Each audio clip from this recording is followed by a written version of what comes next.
So let's review some fractions so we don't forget that. All right, the first one is multiplication. 2/3 times 5/7. Now, when you multiply fractions, all you have to do is multiply straight across the top, which is 10, and straight across the bottom, 21, and then reduce if possible. Now, there's not a number that will go into both of those, so we're good. Okay, division is just as easy, except you have a pre-step. This is where you keep change, or keep change flip.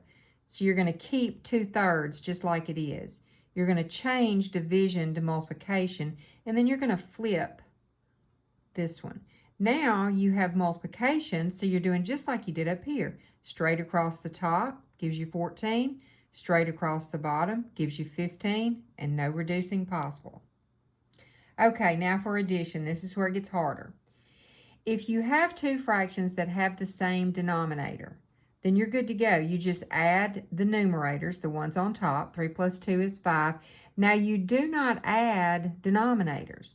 Denominators tell you how many pieces there were in a whole.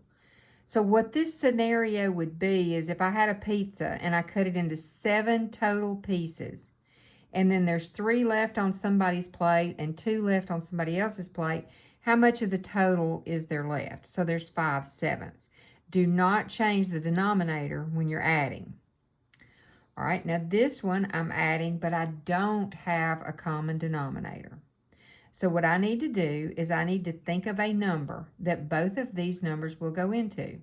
And you can just multiply them together. That'll get you there. Sometimes it goes over, but you can reduce it down. Now, we're going to go back, and you ask yourself, this fraction goes with this one. What did you multiply 3 by to get 21? Well, you multiplied it by 7, so you have to do the same thing to the top. So 2 times 7 is 14. Now you look at this one. What did I do to this one to get to 21?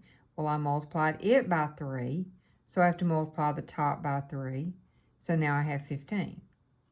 All right, now when we add, now we're adding common denominators, so our denominator will not change. And 14 plus 15 is 29. Now it is improper, but it's lowest terms. So I could leave it like that, or I can change it to a mixed number. And the way you do that is, how many times will 21 go into 29? 1 time. And then how many are left over? Well, 29 minus 21 is 8. And then you use that same denominator. Okay, so that's how you would change it to a mixed number. Last but not least, how do you reduce? Well, you look at the two numbers and you say, is there a number that would go into both of these? Well, 3 will. And you don't have to write this out, but technically this is what you're doing. You are changing 18 to 3 times 6, and you're changing 21 to 3 times 7. Now, 3 over 3 is 1, and 1 times 6 and 1 times 7 is just 6/7.